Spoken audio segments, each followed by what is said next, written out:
Every girl in the kingdom prayed for this moment, to be chosen by the king. But one girl looked the most powerful man in the land, straight in the eyes, and said, "No." No! What happened next didn't just shock the palace. It changed the destiny of an entire kingdom, forever. The village of Adebayo had never known silence like the day the royal drums stopped beating. It was the day the king, Oba Adewale, declared he would choose a bride from among the maidens of the land. Every family prepared their daughters, dressing them in gold, beads, and silk. It was not just a marriage, it was destiny. But in a quiet corner of the village lived a girl named Zainab, who had no interest in palaces or crowns. While others rehearsed their smiles, she sat under a mango tree, reading her late father's worn journal, dreaming of a life beyond tradition. Zainab's beauty was not loud, but it was undeniable. Her eyes carried stories, and her calm nature drew attention without effort. The village women whispered that she would surely be chosen by the king. Her mother, however, worried deeply. "Do not bring shame to this family," she warned. But Zainab simply smiled, her heart already set on a path no one understood. The day of selection arrived with grandeur. Maidens lined up before the palace gates, their hearts pounding as royal guards inspected them one by one. When Zainab's turn came, even the guards paused. Her presence was different, quiet but powerful. Word reached the king almost instantly. King Adewale watched from his throne as Zainab entered the hall. Unlike the others, she did not bow deeply or tremble. She stood tall, her gaze steady. For the first time in years, the king felt something unexpected, curiosity. He leaned forward and smiled. "You will stay," he declared. The palace erupted in celebration. The king had found his queen. Servants rushed to prepare Zainab for royal life. But instead of joy, Zainab felt trapped. The golden walls felt like chains, and the crown they placed on her head felt heavier than iron. That night, the king visited her chamber. He spoke gently, promising her wealth, power, and honor beyond imagination. Zainab listened quietly, then said words no one had ever dared to say, "Your Majesty, I do not wish to be your queen." The room fell into deadly silence. The king's smile vanished, replaced by disbelief. No one had ever rejected him, not once. "You must not understand what you are saying," he replied. But Zainab's eyes held no fear. "I understand perfectly." News of her rejection spread like wildfire. The villagers were shocked, elders were outraged, and her family was humiliated. Her mother wept uncontrollably. "You have cursed us," she cried. But Zainab remained calm, though her heart trembled beneath her courage. The king, unable to accept rejection, ordered her to remain in the palace until she came to her senses. Guards were placed at her door. But Zainab refused to be broken. She spent her days staring beyond the palace walls, longing for freedom. Meanwhile, whispers began in the kingdom. Some called her foolish, others called her brave. A few even began to admire her defiance. For the first time, the king's authority was questioned, not loudly, but enough to disturb his peace. Zainab befriended a palace maid named Amara, who secretly admired her courage. Amara brought her stories from outside the palace. Through these stories, Zainab realized her decision was bigger than herself, it was beginning to inspire others. The king, growing restless, summoned her again. This time, his tone was colder. "You will marry me," he said firmly. Zainab met his gaze. A forced queen is not a queen. She is a prisoner. Anger burned in the king's chest, but beneath it was something else, confusion. Why would anyone reject such power? He began to watch her more closely, trying to understand what made her different. Zainab spent her nights writing in a journal, just like her father once did. She wrote about freedom, truth, and the courage to choose one's own life. Unbeknownst to her, the king had started reading her writings.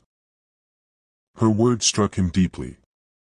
They challenged everything he believed about power and control. For the first time, the king questioned whether being obeyed truly meant being respected. Back in the village, young girls began to speak differently. They asked questions they had never asked before. Zainab's defiance had planted seeds of change. The king invited her to walk with him in the royal gardens. There was no command this time, only a request. Zainab agreed, but only as an equal.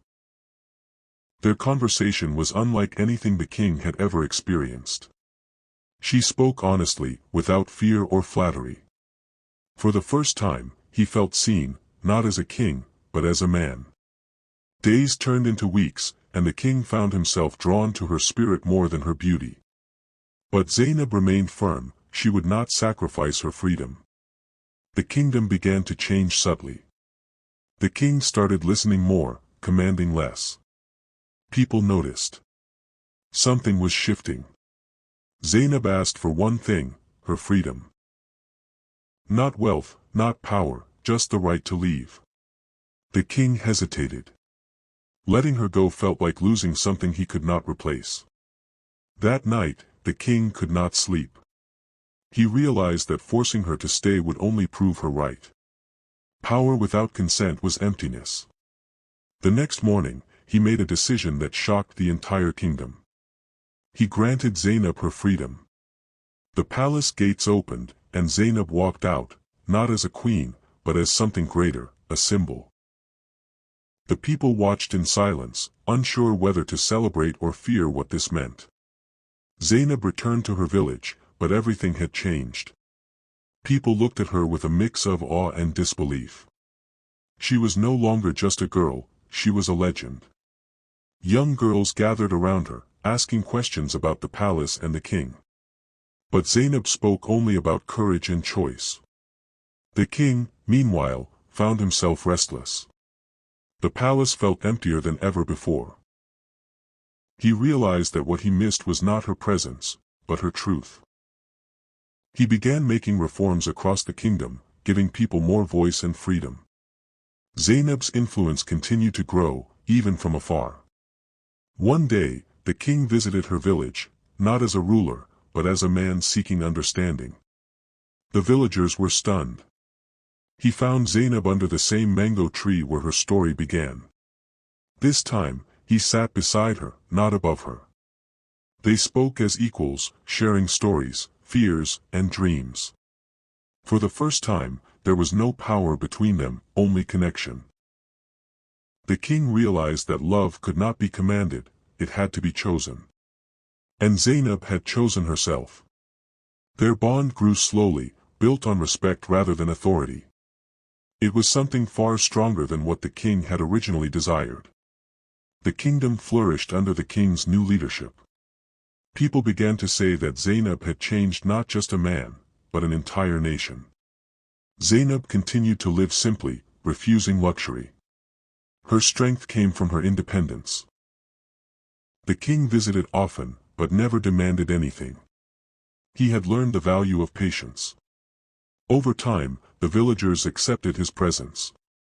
He was no longer just a king, he was human. One evening, he asked her again, not as a command, but as a question. Would you ever choose me? Zainab smiled softly. Maybe, but only if I never lose myself.